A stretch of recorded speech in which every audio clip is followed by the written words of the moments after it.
Filmer det? Nej. Sorry, jeg skal lige starte den. Okay. What's up? Det her det er sætning 1, side 113.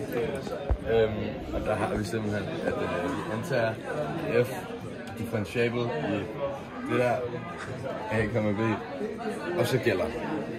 Hvis f er voksne for x0, det der er f mærke af x0 større end eller lige med 0 for x0, det der. Ja. Yes, og så har vi beviset her, og først så har vi lavet en lille tegning her. Vi må se, vi har vores x0 her, og så har vi en A og en B.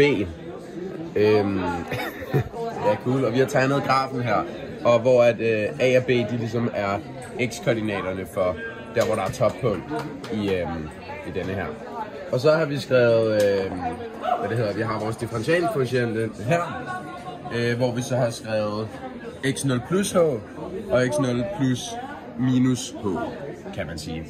Og hvis vi så tager et kig her på differentialkvotienten, som jo er delta y, differentialkvotienten, ja, det er den, der bliver til differentialkvotienten. Det er det, jeg mener. Så har vi jo her, at delta y over h er lige med f af x0 plus h minus f af x0 over h. Og så vurderer vi fortegnen for tælleren og nævneren, fordi at h jo enten kan være positiv eller negativ. Og hvis vi lader h være under 0, så kan man se at f af x0 plus h divideret med, det skal selvfølgelig være over h det her. Ups. Sådan, det er meget fint.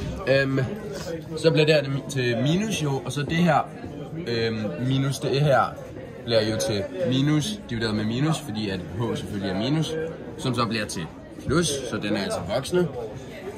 Og ja, så har vi skrevet her, at f mærke af x0 er altså over eller lige 0. Og på samme måde kan man se herover, at hvis vi lader h være over 0, så får vi en plus her og en plus her på begge sider, og plus divideret med plus er også plus, ergo er f mærke af x0 over eller lige 0.